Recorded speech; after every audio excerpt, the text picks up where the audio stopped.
ataviada como noiva adornada para o seu esposo. Então ouvi grande voz vinda do trono, dizendo: Eis o tabernáculo de Deus com os homens. Deus habitará com eles, eles serão povos de Deus, e Deus mesmo estará com eles. E lhes enxugará dos olhos toda a lágrima, e a morte já não existirá. Já não haverá luto, nem pranto, nem dor, porque as primeiras coisas passaram. Versículo 5.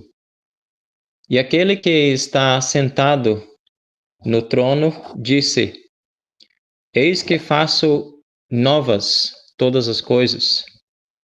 E acrescentou: Escreve, porque essas palavras são fiéis e verdadeiras. Disse-me ainda: Tudo está feito. Eu sou o Alfa e o Ômega, o princípio e o fim. Eu, a quem tem sede, darei de graça da fonte da água da vida. O vencedor herdará essas coisas, eu lhe serei Deus, e ele me será filho. Quanto, porém, aos covardes, aos incrédulos, aos abomináveis, aos assassinos, aos impuros, aos feiticeiros, aos idólatras e a todos os mentirosos, a parte que lhes cabe será no lago que arde com fogo e enxofre, a saber, a segunda morte. Então veio um dos 7 anjos, que tinha 7 taças, cheias dos últimos 7 flagelos, e falou comigo, dizendo: Vem mostrar-te-ei a noiva, a esposa do Cordeiro. E me transportou em espírito até uma grande e elevada montanha, e me mostrou a santa cidade, Jerusalém, que descia do céu da parte de Deus, a qual tem a glória de Deus, O seu fulgor era semelhante a uma pedra preciosíssima, como pedra de jaspe cristalina. Tinha grande e alta muralha, 12 portas, e junto às portas 12 anjos, e sobre elas nomes inscritos, que são os nomes das 12 tribos dos filhos de Israel. 3 portas se achavam a leste, 3 ao norte, 3 ao sul e 3 ao oeste. A muralha da cidade tinha 12 fundamentos, e estavam sobre estes os nomes dos 12 apóstolos do Cordeiro. Verso 15. Aquele que falava comigo tinha por medida uma vara de ouro para medir a cidade, as suas portas e a sua muralha. A cidade é quadrangular, de comprimento e largura iguais, e mediu a cidade com a vara até 12.000 estádios. O seu comprimento, largura e altura são iguais. Mediu também a sua muralha, 144 côvados, medida de homem, isto é, de anjo. A estrutura da muralha é de jaspe. Também a cidade é de ouro puro, semelhante a vidro límpido. Os fundamentos da muralha da cidade estão adornados de toda espécie de pedras preciosas. O primeiro fundamento é de jaspe, o segundo de safira, o terceiro de calcedônia, o quarto de esmeralda, o quinto de sardônio, o sexto de sárdio, o sétimo de crisólito, o oitavo de berilo, o nono de topázio, o 10º de crisópraso, o 11º de jacinto e o 12º de ametista. Verso 21. As 12 portas são 12 pérolas, e cada uma dessas portas de uma só pérola. A praça da cidade é de ouro puro, como vidro transparente. Nela não vi santuário, porque o seu santuário é o Senhor, o Deus Todo-Poderoso e o Cordeiro. A cidade não precisa nem do sol, nem da lua para lhe darem claridade, pois a glória de Deus a iluminou e o Cordeiro é a sua lâmpada. As nações andarão mediante a sua luz, e os reis da terra lhe trazem a sua glória. As suas portas nunca jamais se fecharão de dia, porque nela não haverá noite, e lhe trarão a glória e a honra das nações. Nela nunca jamais penetrará coisa alguma contaminada, nem o que pratica abominação e mentira, mas somente os inscritos no livro da vida do Cordeiro.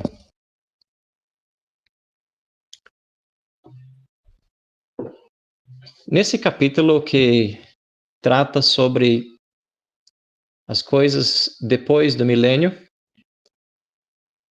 que descreve o estado eterno e descreve a cidade santa, nós podemos ver que há duas divisões principais.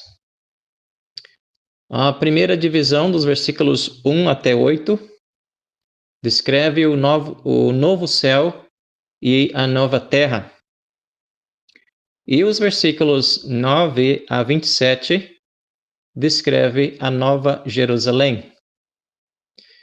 Nós vimos que no capítulo 20, Satanás foi removido definitivamente para o lago de fogo, e todos os incrédulos foram julgados perante o trono branco e lançados também naquele lugar de castigo eterno para sempre.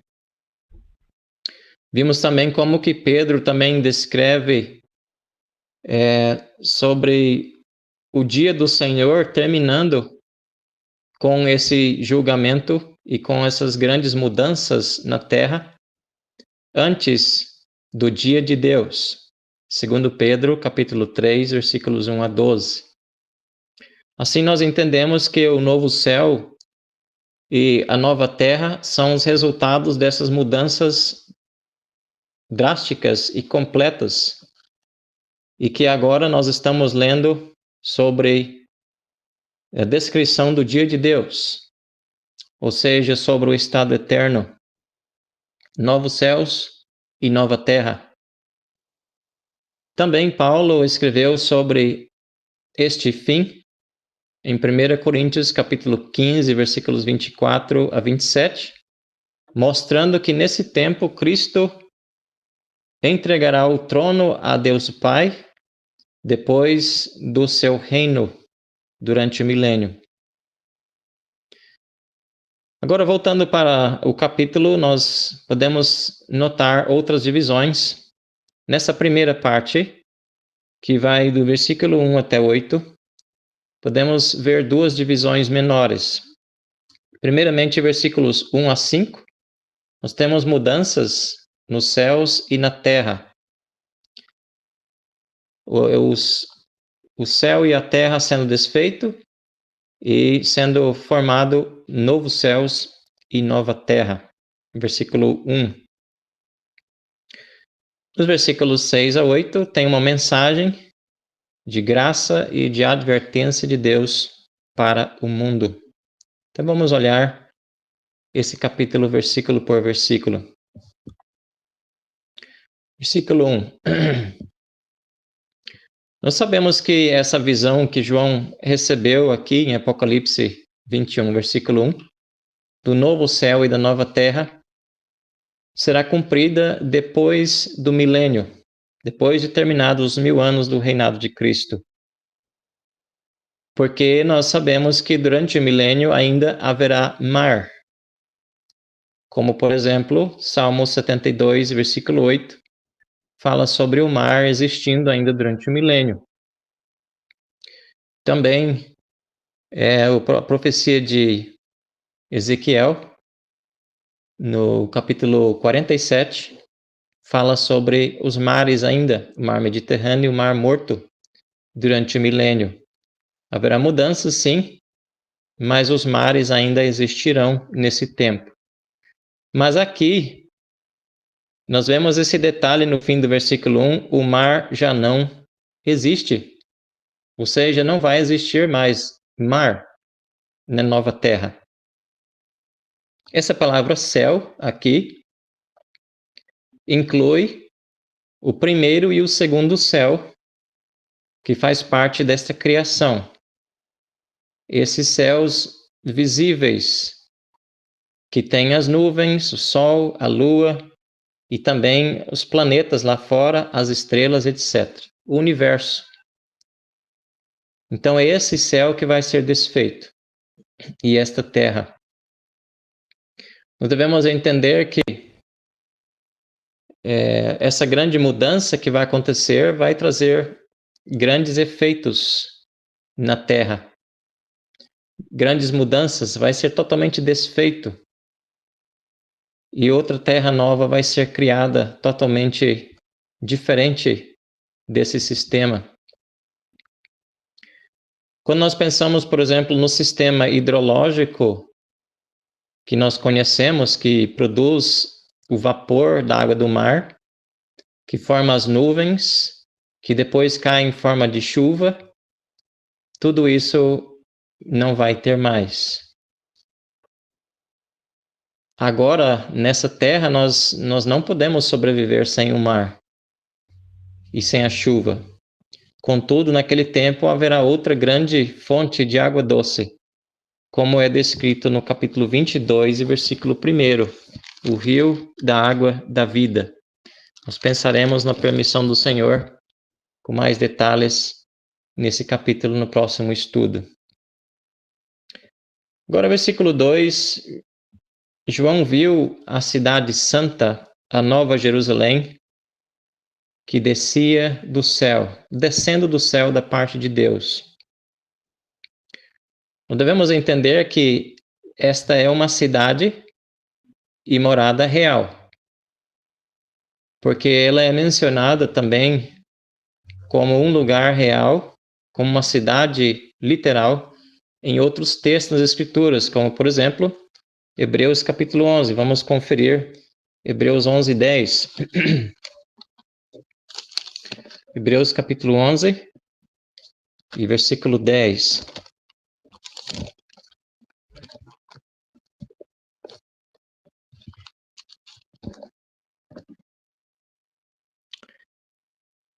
Falando de Abraão, verso 9, para pegar o contexto: pela fé peregrinou na terra da promessa, como em terra alheia, habitando em tendas com Isaque e Jacó, herdeiros com ele da mesma promessa, porque aguardava a cidade que tem fundamentos. A cidade, veja que é uma cidade literal, que tem fundamentos, da qual Deus é o arquiteto e edificador. Veja também o versículo 16. Mas agora aspiram a uma pátria superior, isto é, celestial. Por isso Deus não se envergonha deles de ser chamado o seu Deus, porquanto lhes preparou uma cidade. Então, nós estamos enfatizando a palavra cidade aqui, dando ênfase de que é uma cidade literal. Olha também capítulo 13, versículo 14 de Hebreus. Hebreus 13 e 14. Na verdade, não temos aqui cidade permanente, mas buscamos a que há de vir. Então, uma cidade é uma comunidade que tem gente, moradas, ocupações, liderança, administração, ordem e etc. Isso que caracteriza uma cidade. E também uma cidade, ela só é caracterizada por cidade se ela tiver habitantes. Por isso o vínculo tão próximo entre a descrição da cidade com a noiva, a esposa do cordeiro, que serão os habitantes, os primeiros habitantes desta cidade.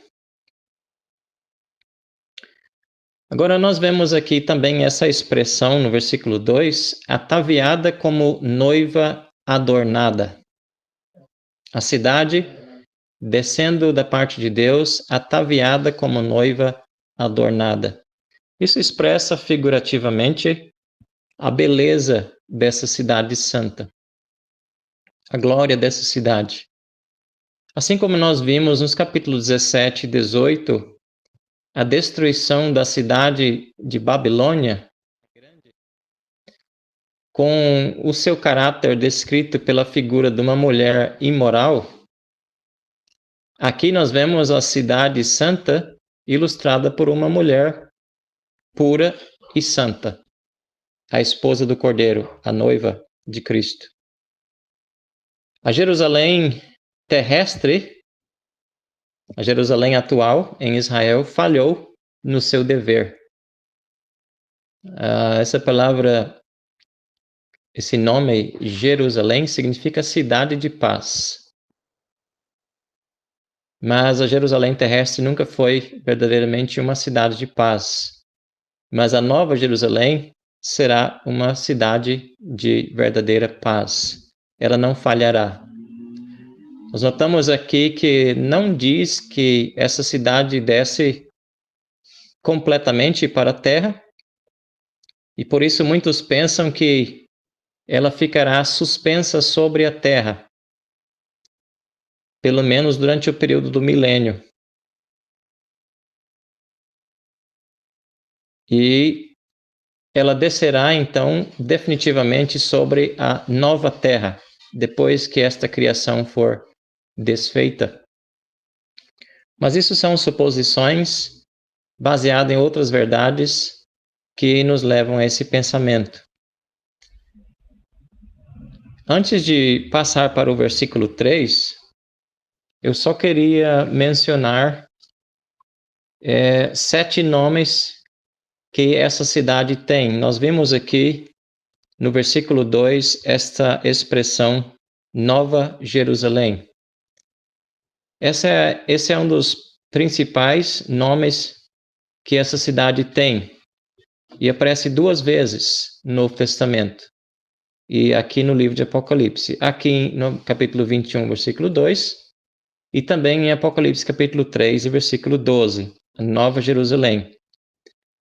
Ela está com esse termo nova porque ela está em contraste com a Jerusalém velha, a Jerusalém terrestre.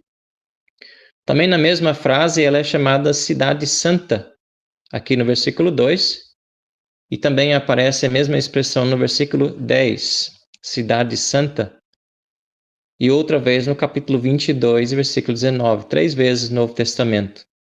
Isso descreve a pureza dessa cidade, que vem do caráter do próprio Deus.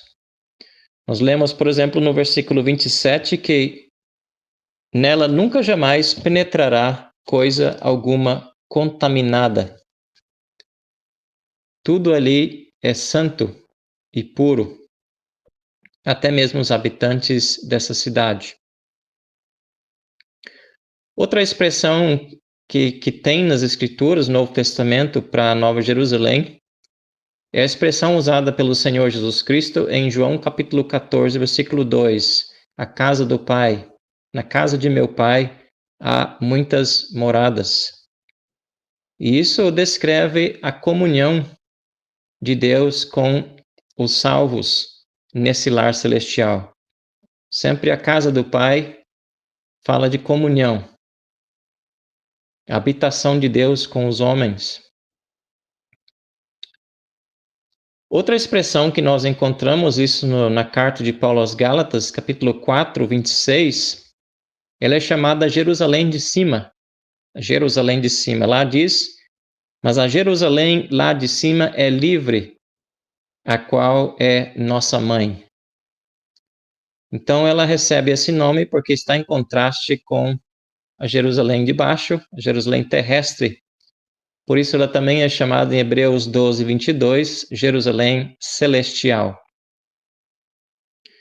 Na mesma carta aos Hebreus, onde nós acabamos de ler, em Hebreus 11, versículo 10, ela é chamada a cidade que tem fundamentos. A cidade que tem fundamentos. Essa cidade é a única que realmente tem fundamentos. Todas as cidades que o homem construiu vão ser desfeitos, vão ser destruídos, quer seja na tribulação, ou quer seja na destruição final desta terra. Mas a Nova Jerusalém é a cidade que tem fundamentos, ela nunca vai ser abalada, como lemos no capítulo 13.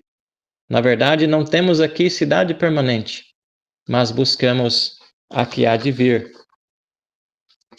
E um sexto título que essa cidade santa tem é Pátria Superior, como nós lemos no versículo 16 de Hebreus 11. Pátria Superior. O apóstolo Paulo também, ele mencionou esse nome aos Filipenses, capítulo 3, versículo 20, dizendo, pois a nossa pátria está nos céus, de onde também aguardamos o Salvador, o Senhor Jesus Cristo. E é um nome muito interessante porque a pátria fala do lugar onde nós nascemos. Então, se eu nasci no Brasil, a minha pátria é no Brasil, eu sou brasileiro. Nossa família tem uma situação interessante nisso, porque somos 3 irmãos, mas cada um nasceu em uma pátria diferente. Minha irmã nasceu na Irlanda, e depois o meu pai foi missionário na África por um tempo. Desculpe, eu fiz a aplicação ao contrário. Meus pais vieram da Irlanda, ficaram um tempo na África. Nesse tempo, minha irmã nasceu na África. Depois voltaram para a Irlanda, onde eu nasci. E, por fim, vieram para o Brasil, onde nasceu meu outro irmão. Então, embora que somos 3 irmãos, mas somos de pátrias diferentes. Mas é interessante a aplicação dessa palavra pátria, porque quando pensamos na Nova Jerusalém, espiritualmente falando, foi lá que nós nascemos, quando nós fomos salvos, né? Nós fomos nascidos nesse lar. E nossos nomes foram registrados ali, né? Assim como quando nós nascemos aqui, nossos nomes foram registrados nos cartórios, no lugar onde nós nascemos. Mas espiritualmente também falando, nós nascemos ali, nossos nomes foram escritos no livro da vida, ali na Nova Jerusalém. E finalmente, o sétimo nome que nós encontramos para essa cidade é a cidade do Deus vivo, Hebreus 12, e 22 a 24. A cidade do Deus vivo, porque ele é o arquiteto e o edificador desta cidade. Então, isso é uma curiosidade só durante esse estudo, para que nós possamos saber que essa cidade tem 7 nomes no Novo Testamento. Número da perfeição, mais uma vez, né? Versículo 3. Nesse ponto, João viu grande voz do trono de Deus, anunciando que já chegou o tempo para Deus ter essa comunhão que ele sempre desejava com os homens, mas que foi destruída pelo pecado desde o começo. Interessante observar que são povos de Deus, no plural. Povos, não diz o povo de Deus, mas povos, porque são mais de um, pelo menos 3 diferentes povos de salvos que vão habitar na Nova Jerusalém. Os santos do Velho Testamento, a sua igreja e os que foram salvos durante o período de tribulação. São 3 povos diferentes. E nós sabemos que os santos do Antigo Testamento vão ter parte também, porque os nomes das 12 tribos de Israel estão gravados ali nas 12 portas da cidade. E também acabamos de ler em Hebreus os patriarcas, como por exemplo Abrão, e os demais que são mencionados ali na lista dos heróis da fé, que olhavam para frente, para esta cidade que tem fundamentos. Então, os santos do Velho Testamento, a igreja e também os salvos do período de tribulação, todos vão ter parte, né, nesta cidade santa, todos os salvos de todas as épocas. Lembramos que no tabernáculo e também no templo que existiam aqui em Israel, Deus mostrou o seu desejo de estar no meio do seu povo. E também agora na época da igreja, né? Cristo disse, onde estiverem 2 ou 3 reunidos em meu nome, ali estou eu no meio deles. Então Deus sempre manifestou o seu desejo de estar no meio do seu povo. Mas sempre havia limitação, como tem ainda hoje na igreja, causada por causa da imperfeição do povo, mesmo desses que são salvos. Mas agora não haverá mais esse problema, não haverá mais essa limitação, essa imperfeição. E agora a comunhão será completa e perfeita. Versículo 4. Nesse versículo são descritas 5 coisas desagradáveis que não existirão nesse lugar: lágrimas, morte, luto, pranto, nem dor. Todas essas coisas são consequências do pecado. E porque não haverá mais pecado, não haverá também mais essas consequências tristes. As primeiras coisas passaram. Isso significa que a ordem de coisas que conhecemos no mundo pecaminoso terá se mudado para outra ordem muito superior. Versículo 5.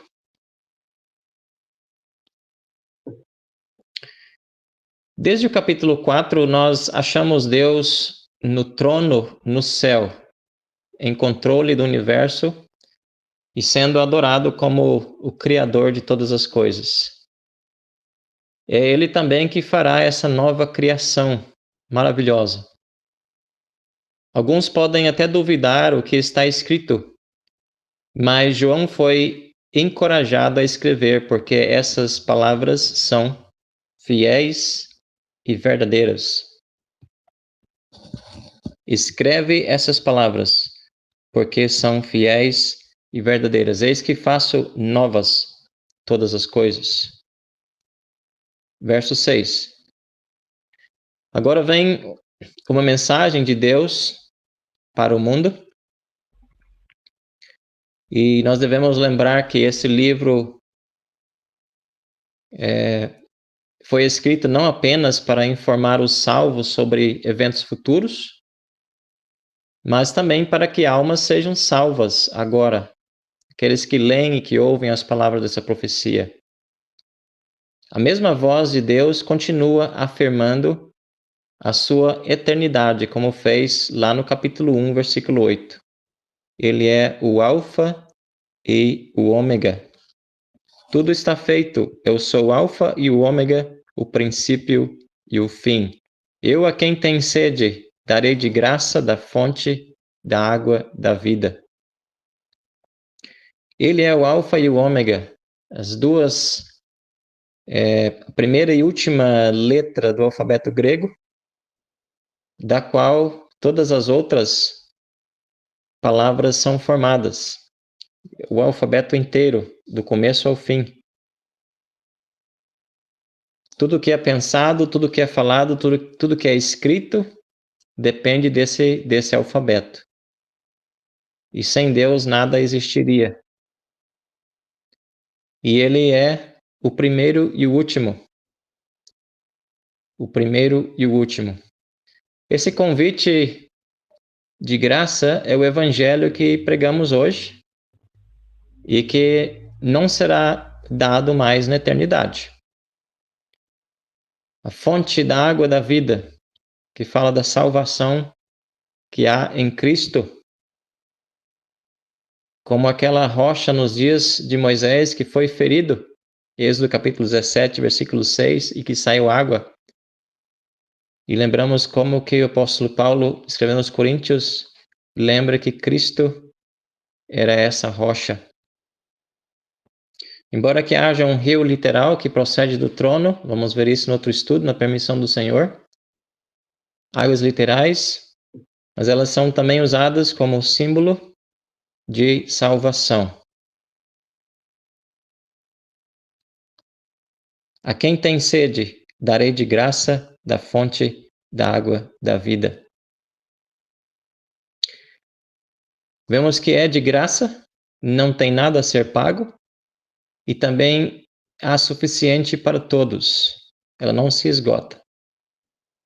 Mas somente terá efeito para aqueles que têm sede e que bebem dela, como Cristo disse em João 4, 13 e 14, para a mulher samaritana. Versículo 7. Aqui vemos a expressão vencedor, aqui.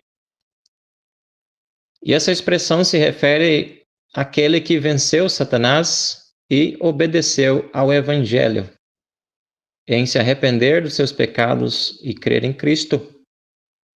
Nesse sentido, todos os salvos são vencedores e também filhos de Deus.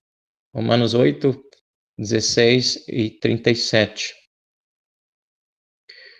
Também 1 João capítulo 5, versículos 1 a 3. Versículo 8. Agora a mensagem de Deus muda para aqueles que não creem, uma mensagem de solene lembrança de que nem todos serão salvos por causa da sua própria atitude negativa diante desse convite de graça. E aqui é colocado 8 grupos de pessoas não salvas. Primeiramente aparecem os covardes. Certamente descreve aqueles que, por causa da sua falta de coragem e medo de ser criticado ou zombado por outros, eles não receberam a Cristo na sua vida. Um exemplo, o caso de Pilatos, que deixou de receber a Cristo por causa da sua fama ou por causa de perder a sua posição política. Covardes. Segunda lista, a segunda característica, os incrédulos.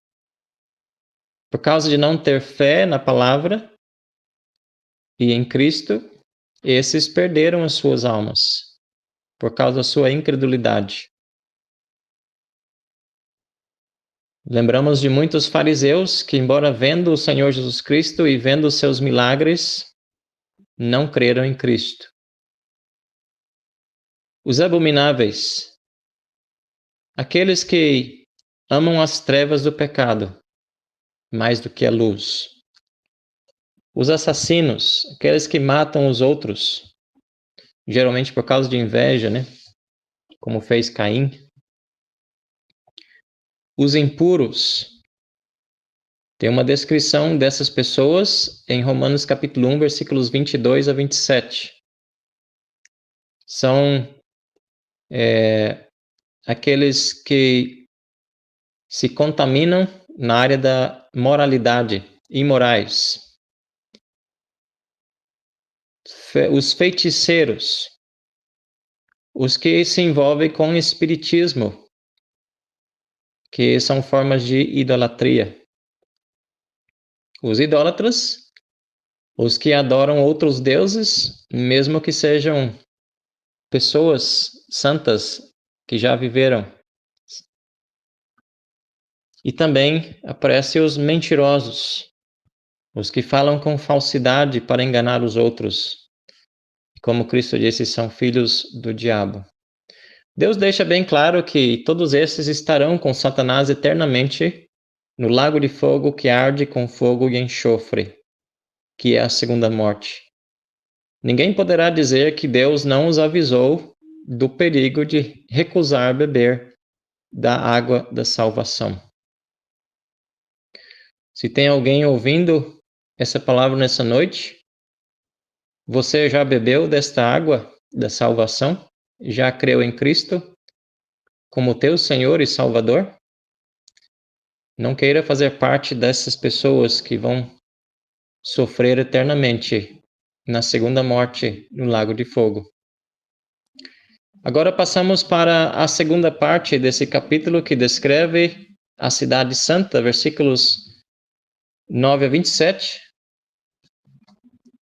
E aqui, pensando nos versículos 9 até 11, aqui começa uma descrição da beleza, da pureza e da glória da Cidade Santa. E muitos acham que existe um outro parêntese aqui, quando João volta para descrever a descida dessa cidade antes do começo do milênio. Alguns pensam assim por causa de alguns versículos, e esse versículo 9 é um deles, juntamente também com o versículo 24. Então, alguns irmãos pensam que existem algumas partes retroativas aqui nessa descrição, mas vamos olhar de perto esses detalhes. Primeiramente aqui, as razões porque alguns pensam que a descrição no versículo 9 volta para o tempo do milênio é porque o anjo que fala nesse versículo com João diz que tem as 7 taças cheias dos 7 flagelos que caíram logo antes, no começo do milênio, antes, no fim da tribulação, nos levando de volta. Outro motivo também, versículo 24, fala dos reis da terra. E dizem que não deve haver reis na terra depois do milênio, na nova terra. E também no capítulo 22, versículo 2, que parte do outro estudo, na permissão do Senhor, fala sobre a cura das nações nesta época. Mas nós sabemos que não haverá doença ou dor no estado eterno, nem nenhum tipo de maldição, como já vimos nos versículos 3 e 4. E também no próprio capítulo 22, e no versículo 3, nunca mais haverá qualquer maldição. Então, como resolvemos isso? Vamos pensar primeiramente na parte aqui sobre esse anjo aqui. A palavra traduzida tem, o verbo tem aqui é melhor traduzido tinha. Tinha. Então veio um dos 7 anjos que tinha as 7 taças cheias dos últimos 7 flagelos. Até porque ele já derramou a taça, né? Isso já aconteceu, então ele não tem mais essa taça para derramar. Então essa parte está resolvida. Quanto à parte dos reis, no versículo 24, deve se referir aos líderes colocados por Cristo para administrarem as nações salvas na nova terra, na eternidade. E quanto ao versículo 2, do capítulo 22, a palavra cura, a tradução mais certa seria terapia, a palavra grega terapeia, que significa saúde ou bem-estar. Então, não sugere a presença de doença, mas, pelo contrário, sugere a sua ausência. Então, quando nós olhamos mais de perto, então esses casos ficam mais fácil de resolver. Também pensando no fato de que existe a possibilidade de interpretar que a Nova Jerusalém vai estar perto da Terra no milênio, então as nações dos reis, as nações da Terra no milênio, de fato também andarão mediante a sua luz, por ela estar próxima da Terra. Depois nós podemos comentar alguma coisa sobre isso no final. Os irmãos podem anotar as dúvidas, as perguntas, e nós podemos comentar alguma coisa sobre isso. Agora, as razões por que nós aceitamos que a visão continua falando do estado eterno são porque, primeiramente, versículo 22 diz que não tem santuário, ou seja, não tem mais o templo. que vai ter no milênio. Também não tem o sol e a lua, versículo 23. E também não tem pecado. Mas haverá todas essas coisas no milênio.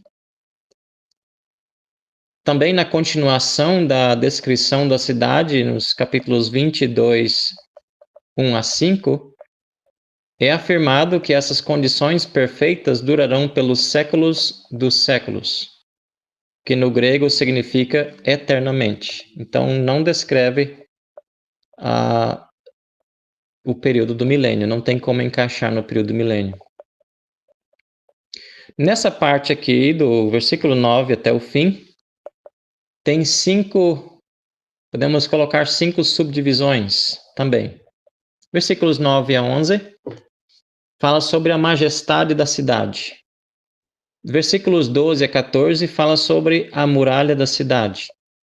Versículos 15 a 17, as medidas da cidade e da sua muralha. Versículos 18 a 21, os materiais da cidade. E os versículos 22 a 27, mais coisas ausentes na cidade, coisas que não vai ter. Então, o convite foi para João ver a noiva, a esposa do Cordeiro. Mas quando ele olhou, ele viu a cidade santa descendo do céu. Versículo 10. Assim nós sabemos que a noiva, a igreja e a cidade estão intimamente ligadas. Não tem como separar uma da outra. Ou seja, a igreja habitará nessa cidade. Como já mencionamos antes, uma cidade ela só é uma cidade se ela é habitada, se ela tem habitantes. Nós já observamos no versículo 2 a cidade descendo do céu. E nós já pensamos um pouco sobre essa descida, como que ela possivelmente vai ficar próxima da Terra durante o milênio. E vamos pensar e conversar sobre isso depois, o motivo. E ela vai ficar sobre a nova Terra como a capital durante a eternidade. No versículo 24, só pulando para frente um pouquinho, onde diz que as nações andarão mediante a sua luz, estando sobre a terra ou perto da terra, essa verdade continua a mesma, porque essa cidade é enorme. Nós vamos ver as medidas, e pelo tamanho e altura dela, estando perto ou estando sobre a terra, de qualquer forma, as nações andarão mediante a sua luz. Agora vamos pular um pouquinho para frente e vamos olhar para o versículo 12, a muralha da cidade, as portas e os fundamentos da cidade. A muralha, as muralhas falam de separação.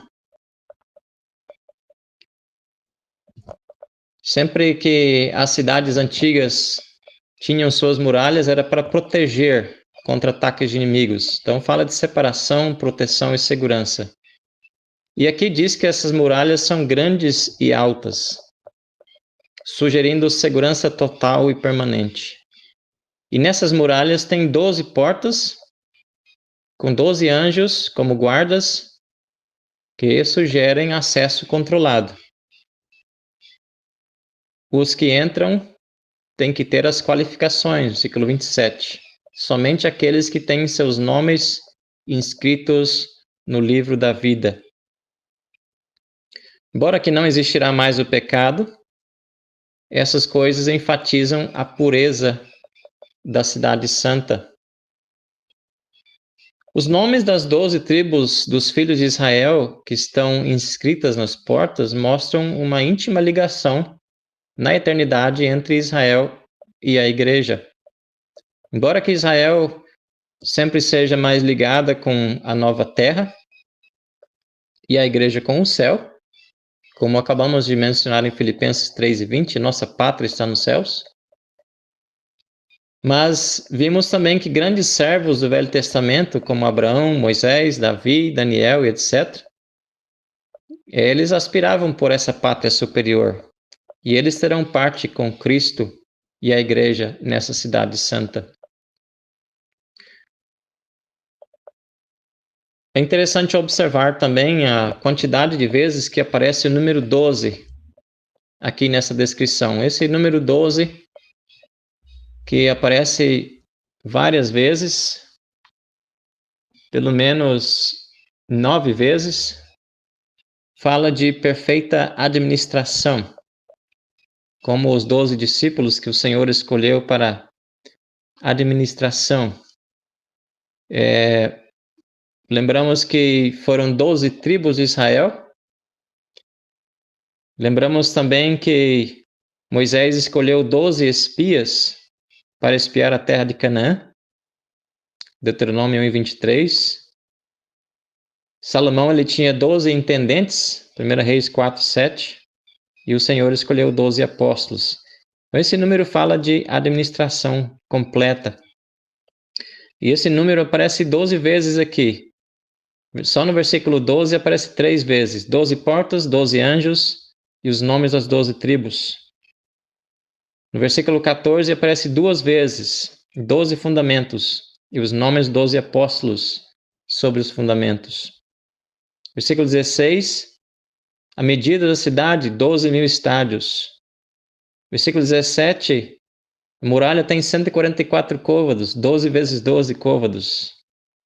Versículo 19, os fundamentos são 12 pedras preciosas diferentes. Verso 21, as portas são 12 pérolas. E no capítulo 22, versículo 2, a árvore da vida também produz 12 frutos diferentes.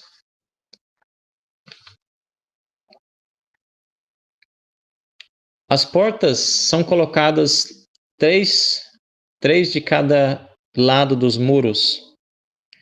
Em cada muralha, 3 portas. 3 para norte, 3 para leste, 3 para oeste, 3 para o sul. Todas as direções, mostrando que essa cidade será a capital administrativa da nova criação na eternidade. A muralha também tem 12 fundamentos, com os nomes dos 12 apóstolos do Cordeiro escritos neles. Uma expressão que lembramos aqui, que já citamos em Hebreus 11:10, Abraão aguardava a cidade que tem fundamentos, que sugere segurança e estabilidade. Lembramos que os apóstolos vieram de Israel, né? Eles eram judeus, mas eles também foram o fundamento da igreja, né? Eles foram aqueles homens que Deus usou para fazer esse período da transição de Israel para a igreja. E, como diz em Efésios 2:20, o fundamento dos apóstolos. Assim, os seus nomes estão também gravados aqui nos fundamentos desta cidade santa, eternamente.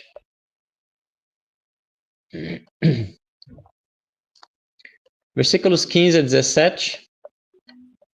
Agora pensamos sobre as medidas da muralha e da cidade.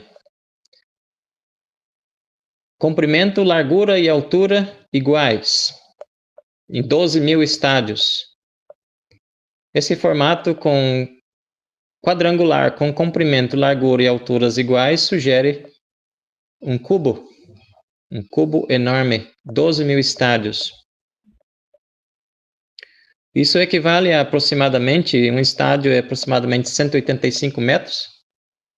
Então, multiplicando, equivale a aproximadamente 2.200 quilômetros de largura, comprimento e altura. Devemos lembrar que o Santíssimo Lugar do Tabernáculo e também no templo também eram medidas em formato de cubo perfeito. No tabernáculo, 10 por 10 por 10 côvados, o Santo dos Santos. E no templo, 20 por 20 por 20 côvados. Depois eu passo as referências. Eu tenho aqui. Êxodo 26, as descrições das medidas do tabernáculo. E 1 Reis 6 e 20, as descrições das medidas do templo. Então é interessante notar essa comparação. Os formatos do lugar da habitação de Deus, aqui nos santuários terrestres, e agora o santuário celestial.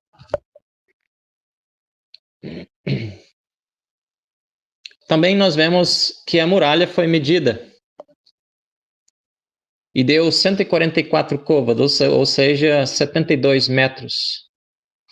Alguns irmãos acham que essa descrição aqui seja uma medida da espessura da muralha, porque antigamente as muralhas das cidades eram medidas pela sua espessura. Pode ser. De qualquer forma, uma muralha de 72 metros, mesmo que seja de altura, ainda é uma muralha bastante alta.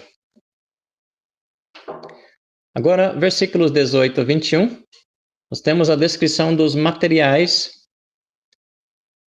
da cidade e da muralha da cidade. Os materiais mencionados aqui são de jaspe e ouro puro, semelhante a vidro. Vamos entender aqui essa palavra vidro.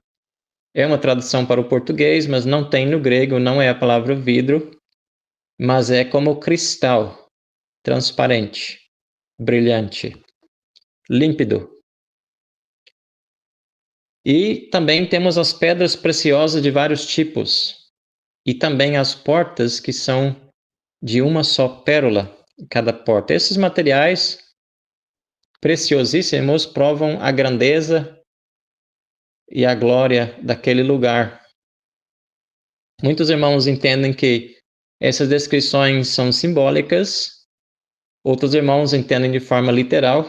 Eu sou um desses que entendo de forma literal, mas nós só vamos saber de fato quando chegarmos ali. Mas de qualquer forma eu vou descrever rapidamente para os irmãos a aparência dessas pedras que aparecem aqui, onde diz nos versículos 18 até 20. O jaspe, ele é como cristal transparente, como diamante. Jaspe. A safira, que é a descrição do segundo fundamento, é uma pedra azul escura, com manchas douradas, às vezes. O terceiro fundamento, calcedônia. Essa pedra ela tem o nome do lugar de onde ela foi encontrada em grande quantidade na Turquia, na Calcedônia. E ela é uma pedra de espécie ágata azul-verde translúcida. Azul esverdeado translúcida, como se fosse a água do mar, na beira, olhando de cima, né? Quarto fundamento é de esmeralda. Esmeralda é uma pedra opaca verde escura. Algumas se encontram também em aparência translúcida. O quinto fundamento de sardônio. Sardônio vem da palavra sardonyx, que é o mesmo ônix do hebraico, que aparece também no Antigo Testamento. Ela tem a cor branco mesclado de vermelho ou marrom. Sardônio. O sexto fundamento é de sárdio. O sárdio é um quartzo vermelho vivo brilhante, opaco. O sétimo fundamento é de crisólito. O nome desta pedra indica também a cor, que é cor de ouro. Daí que vem a palavra acrisolar. Então é amarelo pendendo para o dourado, cor de ouro. Crisólito. O oitavo fundamento é de berilo. O berilo conhecido hoje, ele é quase amarelo, tendendo para o verde mar. Berilo. O nono fundamento é de topázio. Topázio é conhecida como a pedra amarela escura brilhante. O 10º é de crisópraso. Crisópraso tem a coloração um verde vivo, como se fosse o verde alface, mais ou menos. O 1/10 de jacinto. A cor dessa pedra é azul turquesa, marinho claro. E o 12º, o 12º, ametista.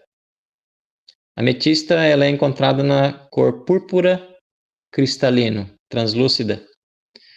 Não vamos falar agora sobre isso, mas existe uma comparação interessante entre essas pedras com as pedras encontradas no peitoral do sumo sacerdote. No Antigo Testamento, Êxodo capítulo 28.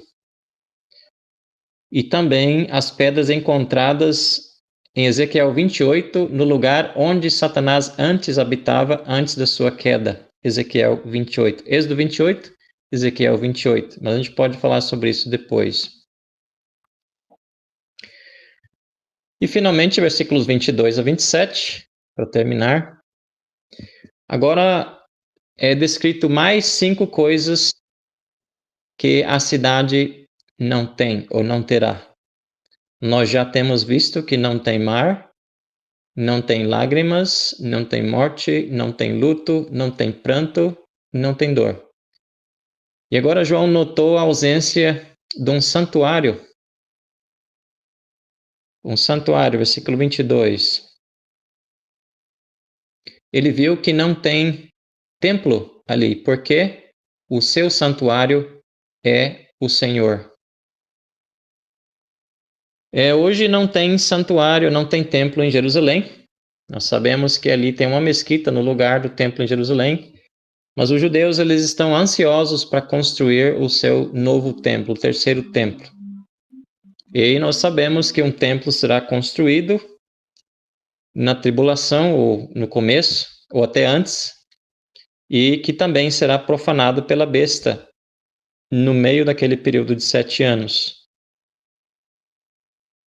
Também Ezequiel ele descreve no fim da sua profecia, a partir do capítulo 40, com grandes detalhes, a planta, do modelo de um templo que nunca existiu e que vai ser construído em Israel para o milênio, na adoração de Cristo.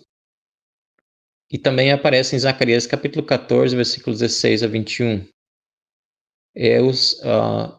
A adoração e os sacrifícios naquele templo.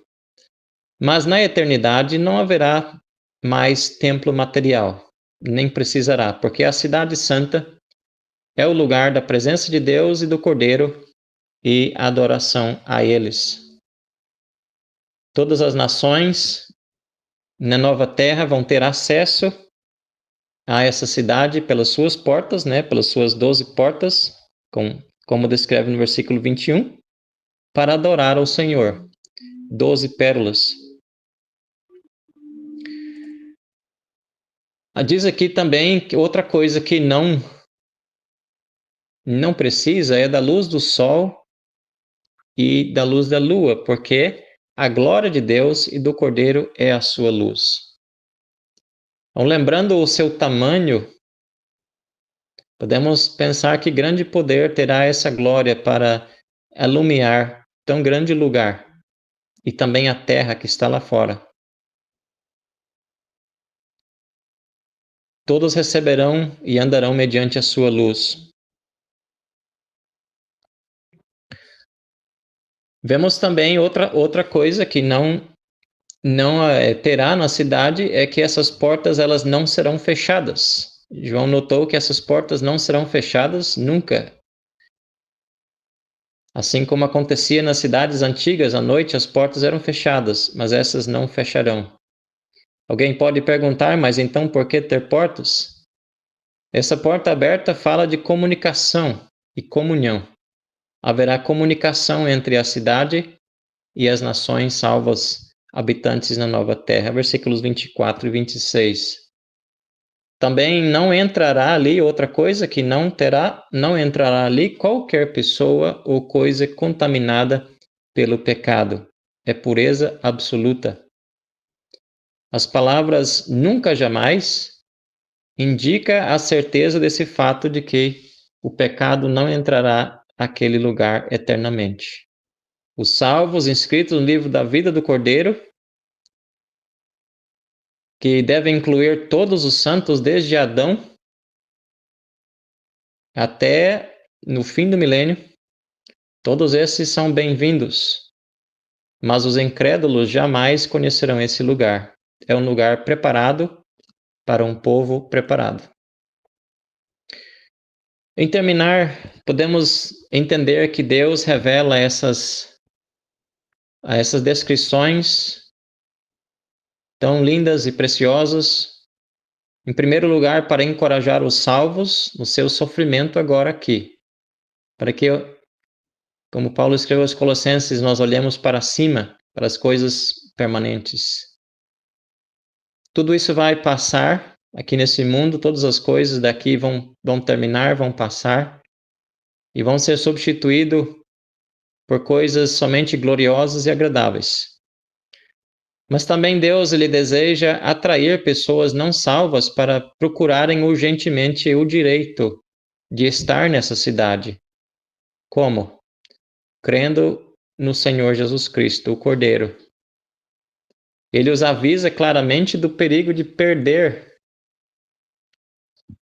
todos os privilégios e as bênçãos desse lugar por causa da incredulidade.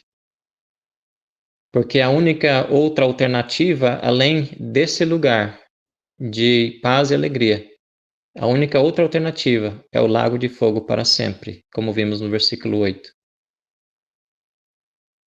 Eu vou terminar por aqui e vou deixar que os irmãos possam comentar alguma coisa, perguntar, e qualquer